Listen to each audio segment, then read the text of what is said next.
다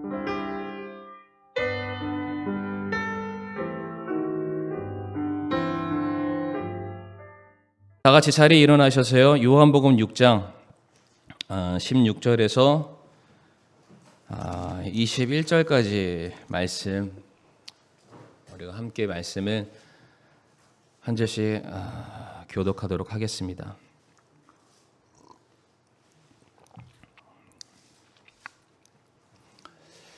네, 본문 말씀 띄워주시고요. 제가 먼저 받들어 읽도록 하겠습니다. 이제 저녁이 되매 그분의 제자들이 바다로 내려가서 배에 올라 바다를 건너 가버나움으로 가는데 이제 날이 어두웠고 예수님께서는 아직 그들에게 오지 아니하셨더라. 큰 바람이 불어 바다가 출렁이더라.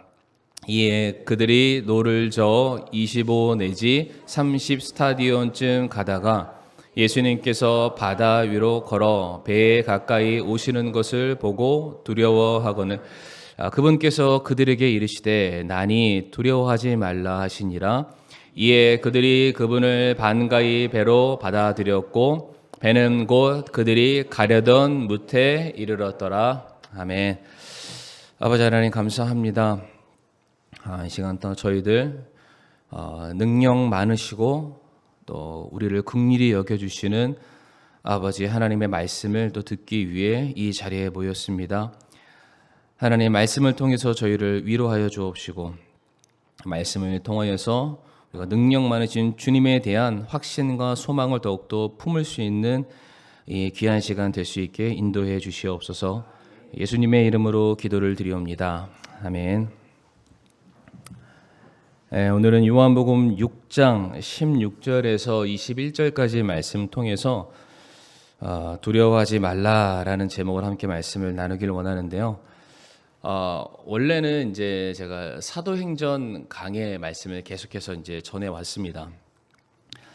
제가 사도행전 말씀을 선택하고 본문으로 주일 오전 예배 때 계속해서 말씀을 지금까지 한 100여 차례 이상 말씀을 전한 것 같은데 이제 그 이유는 다른 게 아니라 제가 이제 목회라는 거는 오래 해왔지만 담임 목회는 제가 이제 반석교회에서 처음이기 때문에 교회를 어떠한 모습으로 그러니까 이끌어가면 참 좋을까, 이게 성경적인 분명한 기준이 있어야 되는데 사도행전의 말씀 보게 되면은 그 교회의 그 시작과 교회의 성장 과정과 또 교회가 하나님께 주어진 그런 사명을 어떻게 감당하는지에 대한 모습들이 너무 잘 나와 있었어요. 그래서 그 말씀을 묵상하고 연구하면서 제 자신에게도 도움이 되길 바랬고 또 우리 함께하는 성도님들과 함께 우리 교회가 이러한 방향으로 갔으면 좋겠다. 이제 그러한 마음으로 이제 사도행전 말씀을 이제 계속해서 이어져 왔는데 벌써 한 연수로는 3년 이상 제가 말씀을 전했고 회차로는 100여 차례가 넘습니다. 지긋지긋하죠. 같은 말씀을 이렇게 100번 이상 하는 거는 쉽지는 않은데 어쨌든 이제 거의 그 끝이 이제 다다랐으니까 성도님들 조금만 더 힘내시길 바라고요. 이제 이렇게 말씀을 제가 이제 준비를 이제 다 했습니다. 지난 이제 목요일 정도 되면은 항상 이제 원고의 한 80에서 90% 정도가 이제 마무리가 되고 나머지는 계속 이제 탈구하는 이제 그런 시간들을 갖는데 이제 우리 김태식 형제님이 이제 그렇게 조금 다치게 됐다라는 연락을 딱 받고 나자마자 마음속에서 일단 사도행전 말씀을 잠깐 중단을 하고 다른 말씀을 좀 전해야 되겠다라는 생각이 좀 가득 찼습니다. 왜냐하면 최근에 이렇게 좀 아프신 성도님들이 좀 많으세요. 병원에 치료를 받으시거나 아니면 이 치료를 이미 다 받으시고 회복 중에 계시거나 아니면은 아직 치료를 받지는 않았지만 정말로 이렇게 의과적인 도움이 필요하신 많은 성도님들, 참 삶의 크고 작은 많은 문제를 가지고 살아가시는 성도님들을 바라보면서 하나님께서 우리에게 주시는 그런 위로의 말씀이 전해졌으면 참 좋겠다라는 그런 생각이 제 마음속에 가득 차게 되었고요. 그래서 제가 그 전화를 받고 이제 일단 급하게 신방 다녀오고 난 그 이후부터 이제 말씀을 다시 짧은 시간에 이제 묵상하면서 이제 이 말씀을 이제 전하고자 하는데 정말로 오늘 본문에 나와 있는 그 제목처럼 우리들의 삶에 크고 작은 많은 어려움과 시련과 문제가 다가오지만 그럼에도 불구하고 우리가 두려워하지 않고 소망과 확신 가운데 정말 우리가 걸어가야 되는 신앙의 경주를 정말 힘차게 나아갈 수 있는 저 우리 성도님들이 되기를 간절히 바라겠습니다. 그래서 오늘 말씀 통해서 우리 성도님들이 조금이나마 좀 위안을 받으시고 위로를 받으시기를 간절히 바라는데요. 오늘 본문 말씀을 잘 보시게 되면은 이제 제자들이 풍랑한 가운데 놓여져 있는 그런 상황을 볼 수가 있습니다. 주변은 칠흑같이 어둡고요. 그 누구에게도 도움을 받을 수 없는 그러한 처참한 환경 가운데 이제 그들이 놓이게 되죠. 그런데 이제 오늘 우리가 요한복음 6장 말씀을 봤지만은 이 사복음서에는 이 동일한 사건을 여러 곳에 기록을 해서 우리들에게 이제 부연 설명을 해줍니다. 다시 말해 본문에서는 설명하지 않는 부분이 똑같은 사건이 기록되어 있는 다른 책의 말씀을 보게 되면은 조금 더 그 이해의 폭이 확장되는 것을 우리가 알 수 있는데, 동일한 사건을 기록하고 있는 마태복음 14장 22절 말씀 보게 되면 본문의 상황을 이렇게 설명하고 있습니다. 즉시 예수님께서 자기 제자들을 강권하사 자기가 무리들을 보내는 동안 배를 타고 자기보다 앞서 건너편으로 가게 하시고라고 되어 있어요. 그러니까 무슨 얘기냐면 지금 오병이어 사건이 있고 난 이후의 상황이 되겠습니다. 수많은 사람들이 여전히 예수님 곁에서 그들의 필요를 얻어내고자 예수님께 무엇인가 주세요, 우리의 문제를 해결해 주세요 라고 무리들이 예수님을 좀 괴롭히고 있는 상황 가운데 예수님이 그 무리로부터 스스로를 따로 구별시켜 내십니다. 이제 산 위에 올라가서 기도하시면서 그 옆에 여전히 제자들이 남아 있었거든요. 근데 그 제자들을 먼저 주님이 보내셔서 배 타고 저 바다 건너편으로 먼저 가 있어라, 내가 따라가겠다라고 말씀을 하십니다. 그러니까 14절 말씀 다시 한번 보게 되면은 예수님께서 자기 제자들을 강권하사, 그러니까 억지로 보내셨다라는 것을 알 수 있죠. 배를 타고 건너가라. 다시 말해 지금 제자들이 풍랑을 맞이하게 된 이유는요, 그들이 원해서 그 자리에 간 게 아니었습니다.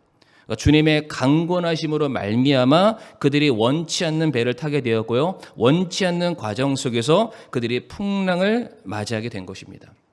한마디로 예수님 때문에 그들이 어려움을 당하게 된 그런 상황이다. 자, 그러면 왜 예수님께서는 그의 사랑하는 제자들에게 왜 이와 같은 험난한 풍랑을, 고난을, 시련을 그들에게 허락하셨던 것일까? 앞에서 제가 간단하게 말씀드렸지만은 본문의 사건은요, 그 바로 앞에 오병이어의 기적의 사건이 있었습니다. 성도님들, 우리가 이 오병이어의 기적을 한 번도 우리가 체험해 보신 분들은 없으시겠지만, 만약에 우리들의 눈앞에서 오병이어의 기적을 우리가 경험하게 되었다, 그럼 우리가 어떠한 생각과 어떠한 깨달음과 어떠한 인식을 갖게 될까요? 엄청 나겠죠. 뭐 우리가 자세히 말로는 다 표현 못하겠지만, 야 그냥 한 끼 잘 먹었다 이 정도의 수준이 아니라, 야 예수님을 향한 절대적인 믿음과 확신을 충분히 가질 수 있는 그런 사건입니다. 야, 예수님은 불가능을 가능케 하시는 분이시고 없는 것을 있게 하시는 분이시다. 야, 그분은 정말로 능치 못함이 없는 분이시다. 뿐만 아니라 우리가 오병이어 사건을 잘 보게 되면 예수님께서 그 무리들이 굶어 있는가, 굶주려 있는 것을 보시고 긍휼히 여기시고 그들에게 먹을 것을 주셨다라고 되어 있죠. 다시 말해 주님께서는 연약한 가운데 있는 사람들, 불쌍한 사람들, 긍휼이 필요한 사람들을 그냥 지나치지 아니하시고 반드시 도와주시는 참 사랑 많으신 분이시구나. 그러니까 오병이어 사건을 통해서 굉장히 많은 메시지들을 제자들이 캐치해낼 수가 있다는 것이죠. 자, 그런데 제가 왜 이와 같이 오병이어의 사건을 강조를 해드리게 되냐면, 오늘 본문에 풍랑이 있는 이 바다의 사건을 동일하게 마가복음에서도 기록을 하고 있습니다.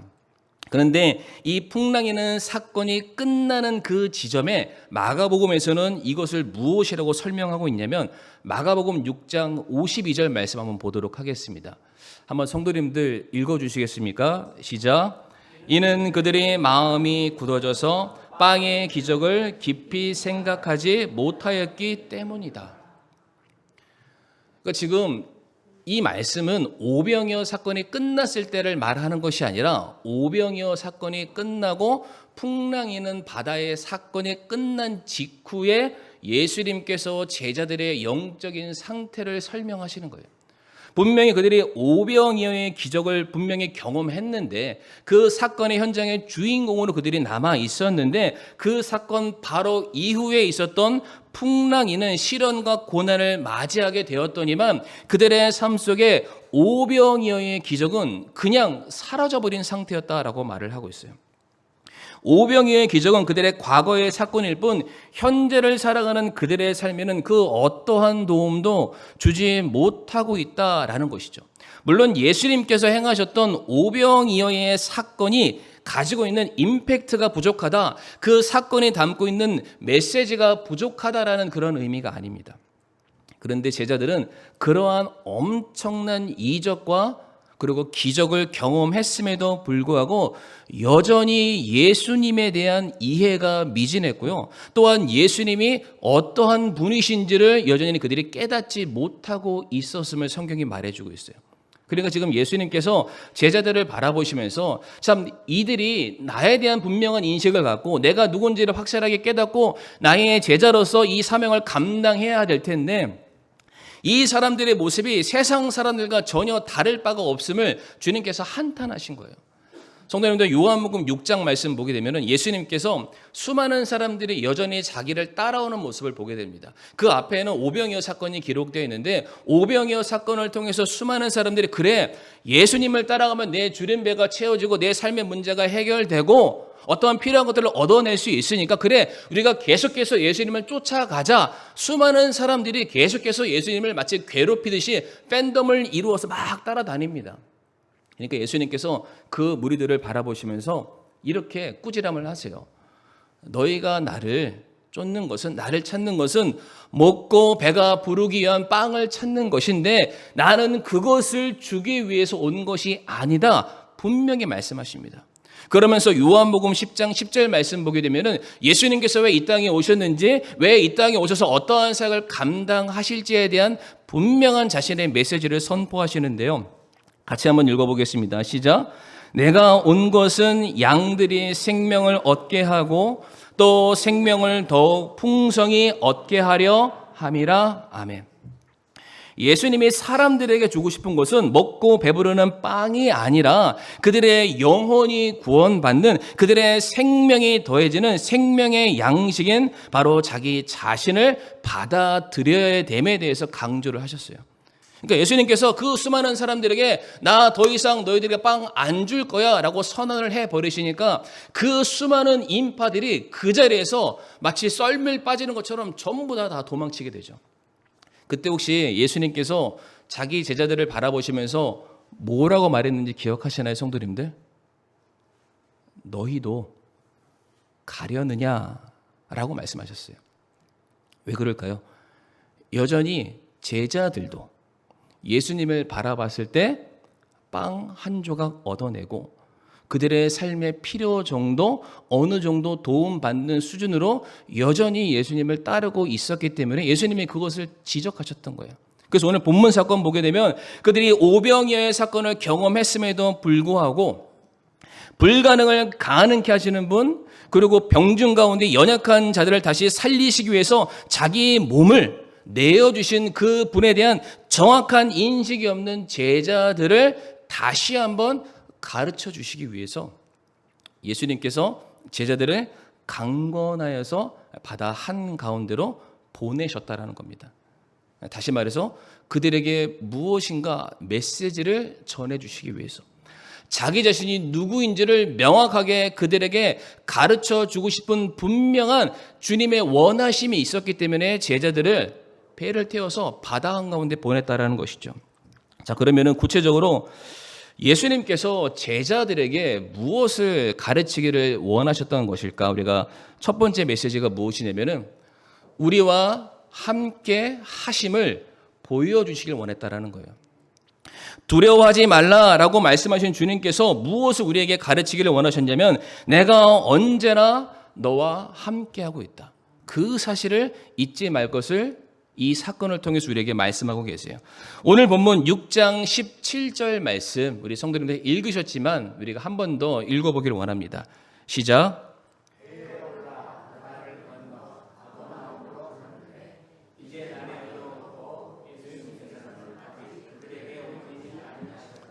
아멘. 예수님께서 아까 말씀처럼 풍랑이는 바다로 제자들을 보내셨습니다. 그리고 내가 곧 가겠다라고 말씀을 하셨죠. 그런데 이 풍랑이는 바다 한가운데서 제자들이 아무리 눈을 씻고 바라봐도 예수님이 그들 곁에 아직 안 계신 거예요. 이 말씀도 뭐라고 되어 있죠? 예수님께서 아직 그들에게 오지 않으셨다. 지금 제자들의 그 심정을 대변해주고 있는 그런 말씀이죠. 아니, 예수님께서 오신다고 말씀하셨는데, 우리와 함께 하신다고 말씀하셨는데, 그래서 우리가 그 말 믿고 여기까지 왔는데 왜 예수님께서는 아직까지 우리와 함께 하지 않는 것이지? 왜 우리를 어려운 가운데 보내셨으면서 왜 우리에게 구원의 손길을 내밀지 않는 것이지? 성도님들, 이와 같은 이스라엘 백성들의 불평과 원망의 모습이 마치 출애굽하고 광야로 나갔던 그 이스라엘 백성들의 원망처럼 들리지 않으십니까? 이스라엘 백성들의 광야 생활 속에서 주님께서 이러한 것들을 내게 주시려고 고작 이런 것 때문에 우리를 광야로 내보내신 게 맞습니까? 차라리 그럴 거면은 이러한 시련과 이러한 아픔과 이러한 고통이 내 삶에 끊이지 않을 것이라면 차라리 제가 이집트로 돌아가는 게 낫겠습니다. 아마 그 이스라엘 백성들의 원망 어린 그 메시지 음성들을 기억하시게 될 텐데, 중요한 것은 오늘 본문의 사건이 오늘 요한복음에만 기록된 것이 아니라 아까 마태복음에도 기록되어 있었고요, 동일한 사건이 마가복음에도 기록되어 있는데 여기서는 새로운 관점과 새로운 시선을 우리에게 가르쳐 줍니다. 마가복음 6장 48절 말씀 보게 되면 여기에서 주님께서 제자들을 결코 그냥 내버려 두지 않았다, 그들을 외면하지 않았음을 우리가 분명히 알 수가 있습니다. 다 같이 마가복음 6장 48절 말씀 읽겠습니다. 시작. 바람이 그들에게 반대로 불므로 그들이 힘겹게 노젓는 것을 보시고. 아멘. 예수님께서 지금 제자들을 주목하여 바라보고 계십니다. 예수님의 눈에는 지금 제자들의 얼굴이 클로즈업 돼가지고 지금 보이고 있죠. 그들의 노를 젓느라 거칠어진 그들의 숨소리가 예수님의 귀에는 들렸을 것이고요, 그들이 열심히 노를 젓느라 그들의 이마에서 흘려지는 그런 땀방울이 떨어지는 것을 주님께서 지금 주목하여 보고 계심을 우리에게 말씀하고 계세요. 예수님은 지금 한순간도 제자들을 떠나신 적이 없습니다. 늘 예수님의 눈과 마음은 그들을 향해 있었다라는 것이죠. 중요한 것은 지금 예수님께서 제자들을 먼저 보내시고 지금 무엇을 하고 계시냐면 산에 올라가서 기도하셨다라고 되어 있어요. 자, 그런데 예수님께서 산에 올라가서 기도하신 것은 습관에 따라서 개인의 경건의 시간을 위해서 자기 자신의 필요를 위해서 올라가 기도하신 것이 아니라 지금 제자들을 위해서 주님께서 기도하고 계셨다라는 사실이죠. 요한복음 17장 말씀 보게 되면 예수님께서 자기의 사랑하는 제자들을 위해서 기도하시는 내용이 기록되어 있는데요, 요한복음 17장 9절과 12절과 15절 말씀 한번 보도록 하겠습니다. 성도님들, 9절 말씀 한번 읽어주시겠습니까? 시작.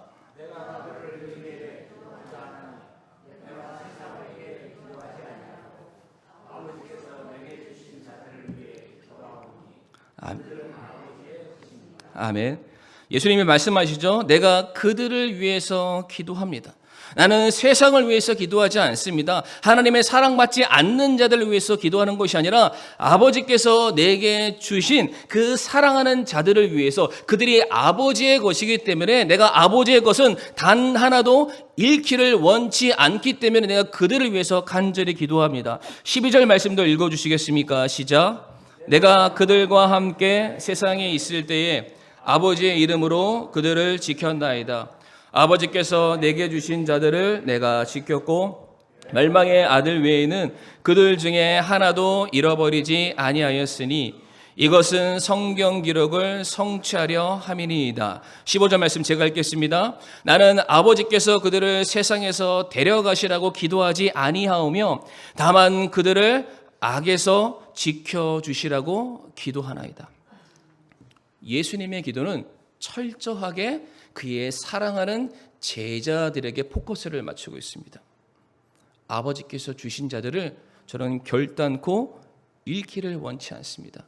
내게 주셨으니 그들이 하나님의 품으로 다시 돌아가는 그 순간까지, 하나님께서 그들에게 맡겨주신 그 사명을 완수하는 그 순간까지 악이 그들을 이기지 못하도록 제가 그들을 위해서 중보기도하겠습니다.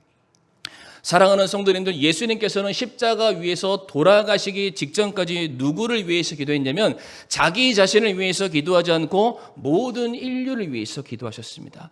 아버지여, 저들이 지금 하는 일들을 알지 못하나이다. 저들의 죄를 용서하여 주시옵소서.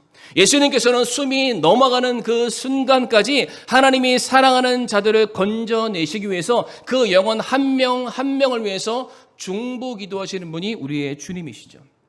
지금 본문에서 풍랑 가운데 사경을 헤매고 있는 제자들을 향해서도 주님께서 지금 그 산 위에서 간절하게 기도하고 계세요.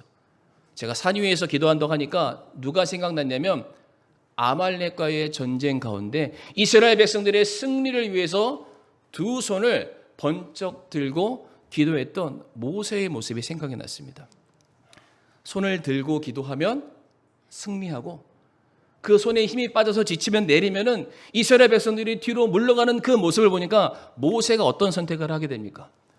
돌단을 쌓고 자기의 손이 땅으로 내려오지 않도록, 그 전쟁에서 그들이 승리를 거두는 그 순간까지 단 한순간도 쉬지 않고 기도했던 바로 모세의 모습을 통해서 우리는 주님의 중보의 모습을 확인을 할 수가 있습니다. 제자들의 눈에는 예수님이 안 보였을 뿐이지만 예수님의 눈에는 제자들의 얼굴만 보였다라는 것이죠. 그들이 어떠한 상태에 놓였는지, 지금 무엇으로 그들이 고통받고 있는지, 그들이 지금 가장 무엇으로 말미암아 힘들어하고 있는지를 주님께서 아시기 때문에 그 필요를 채워달라고, 그들을 악에서 구원해달라고 지금 주님께서는 그들을 대신해서 기도 가운데 하나님을 향해서 사투하고 계시는 것이에요. 성도님들, 스데반 기억나시죠? 스데반 집사요. 스데반 집사가 복음을 전하다가 유대인들이 던지는 돌에 맞아서 막 죽게 됩니다. 물론 스데반 집사는 돌에 맞아도 죽는 그 순간까지 그의 얼굴이 천사와 같았다라고 표현을 하는데, 스데반 집사가 막 돌에 맞아 죽는 상황 가운데 그때 주님의 심경의 변화가 일어나는 거 혹시 아시나요? 스데반 집사가 돌에 맞아 죽어가는데 성경에 뭐라고 되어 있냐면 하나님의 보좌 우편에 주님이 서셨다라고 되어 있습니다. 성도님들, 왜 쓰셨을까요? 무엇을 위해 쓰셨을까요? 자기를 대신해서 복음을 전하다가 돌에 맞아 죽는 자기의 사랑하는 자녀를 향한 안타까운 마음에 주님께서 발을 동동 구르시는 거예요. 어찌할까? 어찌했을까? 다른 성경 번역을 보고 다른 성경 해설을 보니까 주님께서 분노하셨다라는 거예요. 주님의 복음과 공의를 받아들이지 않는 저와 같은 사람들, 내 사랑하는 자녀를 죽이는 저 세상은 단 한순간도 구원받을 만한 가치가 없으니까 내가 당장 내려가서 심판하고 내 자녀를 내가 건져오겠다는 그런 심정으로 주님께서 그 자리에서 일어나셨다라는 그런 해석도 있더라고요. 주님께서는 결코 사랑하는 자기의 자녀들을 외면하지 않으십니다. 결코 그냥 내버려 두지 않으시죠. 뿐만 아니라 우리가 힘들어했을 때, 어려움과 고난 가운데 우리가 너무나도 지쳐가지고 우리 스스로가 기도할 힘도 우리에게 없을 때에 우리를 대신해서 말할 수 없는 탄식으로 우리와 함께 기도하시는 분이 바로 우리의 주님이세요. 그래서 히브리서 13장 5절부터 6절까지의 말씀 우리 같이 한번 읽어보실까요? 히브리서 13장 5절부터 6절까지 말씀 시작. 그분께서 이르시되 내가 결코 너를 떠나지 아니하고 너를 버리지 아니하리라 하셨느니라. 그러므로 우리가 담대히 말하되 주는 나를 돕는 분이시니 사람이 내게 무엇을 행하든지 내가 두려워하지 아니하리라 하노라. 아멘. 주님께서 저와 성도님들에게 지금 약속하고 계세요. 내가 너를 버리지 아니하노라. 내가 너를 떠나지 아니하노라. 사랑하는 성도님들, 우리는 결코 혼자가 아니라는 것을 꼭 기억하시길 바랍니다. 하나님의 돌보시는 품 안에 안겨 있는 어린아이와 같은 그러한 심정으로 우리 성도님들, 내가 여전히 사랑받고 있구나, 여전히 주님의 관심의 품 안에 내가 놓여져 있구나, 주님께서 우리를 자신의 눈동자와 같이 살피고 계시고 머리칼을 새아리듯이 우리의 모든 심정을 지금도 헤아리고 계셔서 우리가 힘이 없어 지쳐서 기도하지 못할 때 그런 우리를 대신해서 하나님을 향해서 중보기도하시면서 아버지, 이 영혼을 살려주세요. 아버지, 이 영혼에게 새 힘을 주시옵소서. 아버지, 이 영혼에게 소망을 주시옵소서 라고 기도하고 계시는 그 주님의 사랑을 기억하시는 저와 우리 성도님들이 되기를 간절히 바라겠습니다. 이사야 49장 16절 말씀에 이런 말씀이 있더라고요. 주님께서 저와 성도님들을 자신의 이 손바닥 안에 새겨두시고 우리를 반드시 기억하겠다, 잊지 않으신다. 주님이 언제나 늘 우리와 함께 하심을 믿으시기를 바라겠습니다. 두 번째로, 두려움 가운데 놓여져 있는 제자들에게 주님께서는 무엇을 알리기를 원하셨냐면 우리를 인도해 주고 계심을 우리에게 가르쳐 주시기를 원하셨습니다.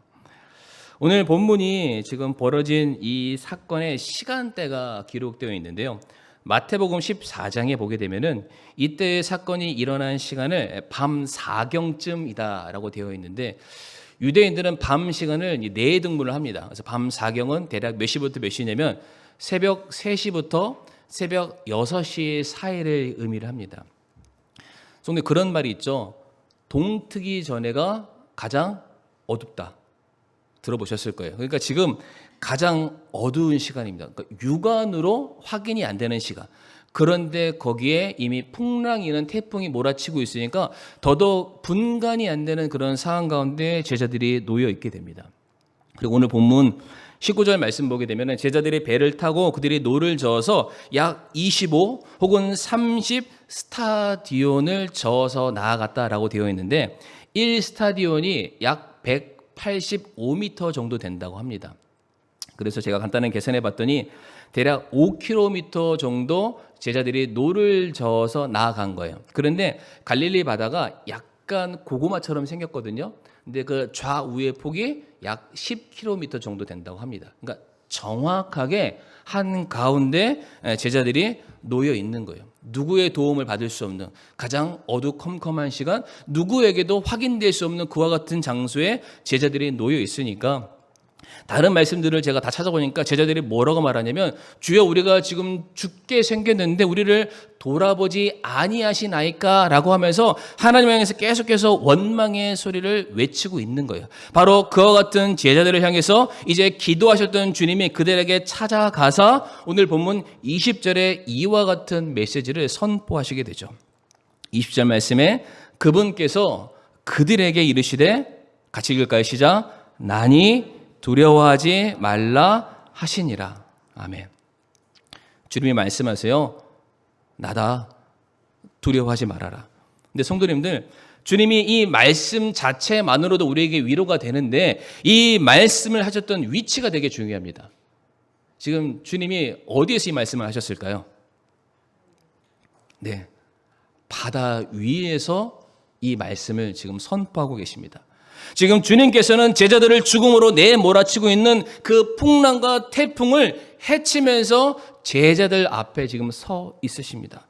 또한 제자들은 물에 빠져 죽을까 염려하고 있는데 그 일렁이는 파도를 밟고 스시면서 제자들에게 지금 말씀하시는 거예요.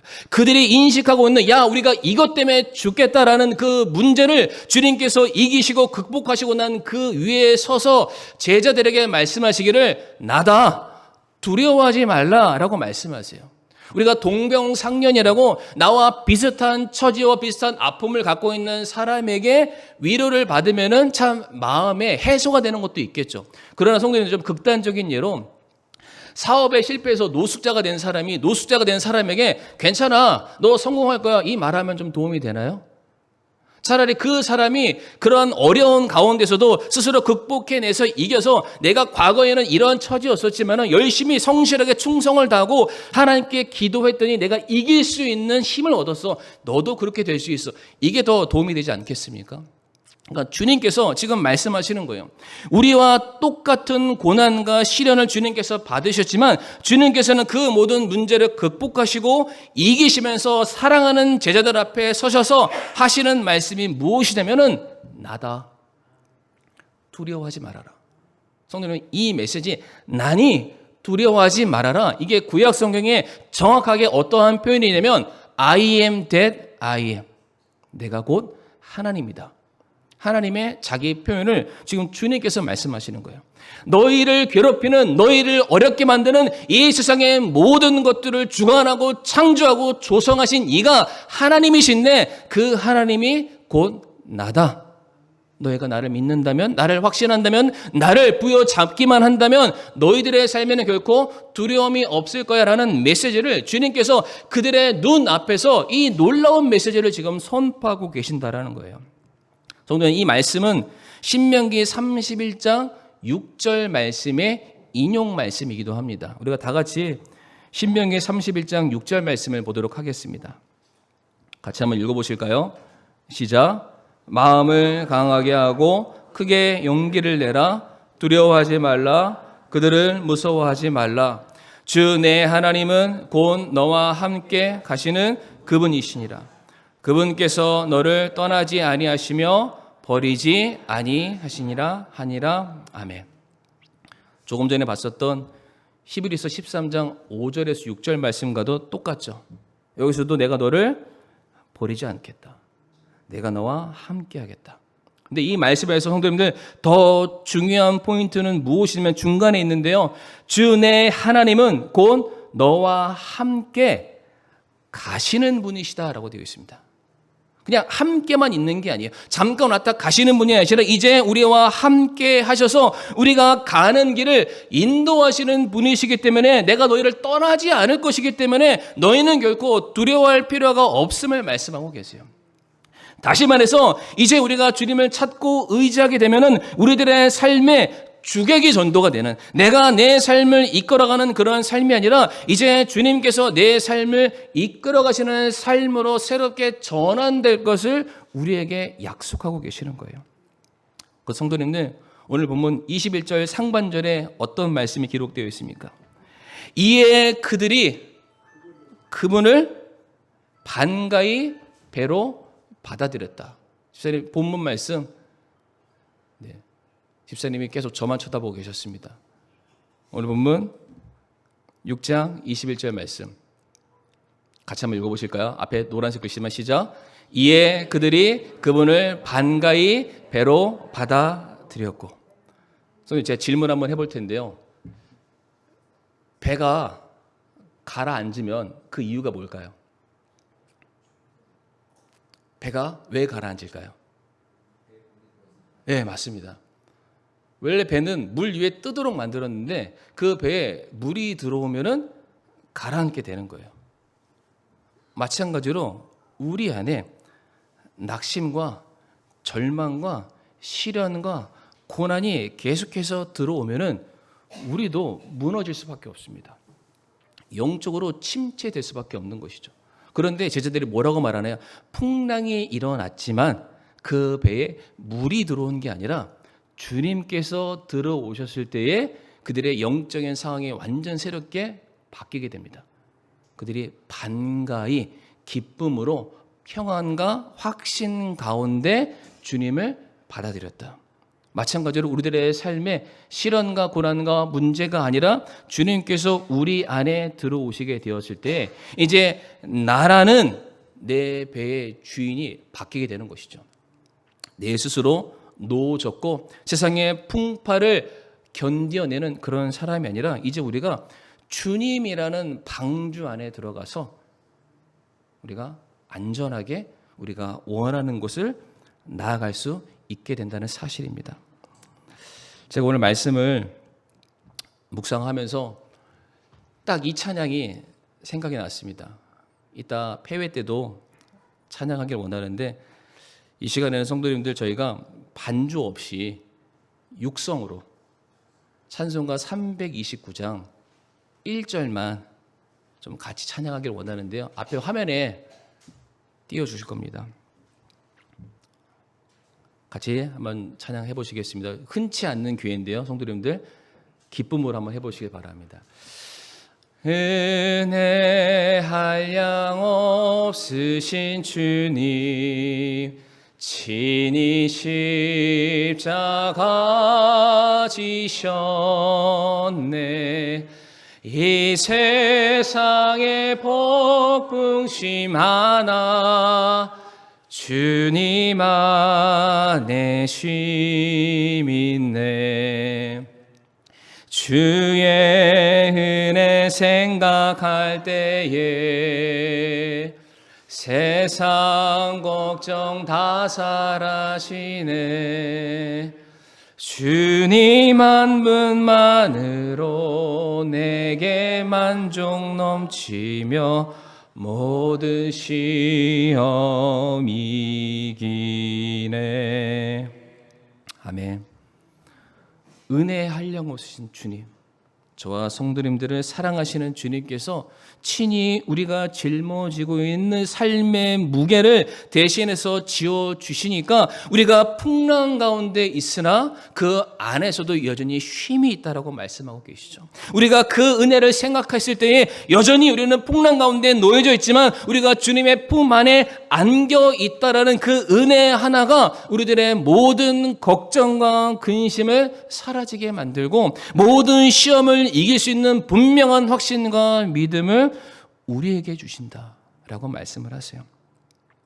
중요한 거는 우리가 주님을 반가이 우리들의 삶에 맞이하게 되었을 때에 오늘 본문 21절 하반절에 뭐라고 되어 있냐면 배는 곧 그들이 가려던 무태에 이르렀다라고 되어 있습니다. 열심을 다해서 아무리 노를 저어도 1m도 아니 한 치 앞으로도 나아가지 못했던 그 배가 주님이 그 배의 선장으로 승선하시자마자 그들이 가야 할 곳으로 마치 고속도로를 달려가듯이 한 번에 그곳에 맞닿게 되었다. 지금까지는 내 스스로 애쓰고 노력해도 건너갈 수 없었던 그러한 일들이었는데 내가 고난을 통하여서 시련을 통하여서 내가 내 삶의 주인이 아님을 알게 되고 이제 예수 그리스도를 내 인생의 선장으로 주인으로 모셔드리는 순간 아무리 파도가 우리에게 몰아쳐오고 아무리 풍랑이 있다 할지라도 주님과 함께하는 한 우리는 목적지를 향해서 희망의 항구를 향해서 나아갈 수 있게 된다는 것이죠. 시편 107편 30절 말씀이 오늘 본문과 동일한 말씀인데요. 파도들이 조용함으로 그때 그들이 즐거워하나니 이처럼 그분께서 그들이 원하는 항구로 그들을 데려가시는도다. 시련과 고통이 핵심이 아닙니다. 그것을 넘어선 하나님의 인도하심이 우리와 함께함을 믿으시는 저와 성도님들이 되기를 간절히 바라겠습니다. 말씀을 마무리하면서 누가 뭐래도 우리는 세상 살아가면서 많은 풍파와 많은 어려움과 시련들을 만날 수밖에 없습니다. 그런데 그와 같은 상황 속에서 주님이 저와 성도님들에게 말씀하시기를 난이 두려워 말라. 주님께서는 우리를 여전히 바라보고 계시고요. 그런 우리를 위해서 지금도 중보하고 계시며 그런 우리에게 찾아오사 우리들의 삶을 선한 곳으로 인도하기를 원하고 계십니다. 그러하게 우리가 해야 될 일이 무엇입니까? 모든 상황과 환경 가운데 우리들의 삶을 합력하여 선으로 인도하시는 그 주님을 향한 내 믿음이 흔들리지 않게 해주세요. 내 스스로의 열심과 노력을 다 내려놓고 주님께 모든 것을 맡길 수 있는 그러한 믿음이 나에게 있게 해달라고 기도할 수 있는 저와 우리 사랑하는 성도님들이 되시길 간절히 바라겠습니다. 이 시간 우리 찬양 인도해 주시고요. 다 같이 우리 성도님들 고개를 숙이시고 눈을 감고 우리가 정말로 이 시간 기도하길 원합니다. 은혜 한량 없으신 주님, 제가 주님 안에서 쉼을 얻길 원합니다. 주님의 그 능력의 손길을 붙들고 이 세상의 거친 풍파를 제가 뚫고 나아가길 원합니다. 주님만이 나의 참된 만족이시고 주님을 통해서만이 내가 모든 시험을 이길 수 있습니다. 내가 그 주님을 더 신뢰하게 해달라고 이 시간 함께 그렇게 기도하길 원합니다.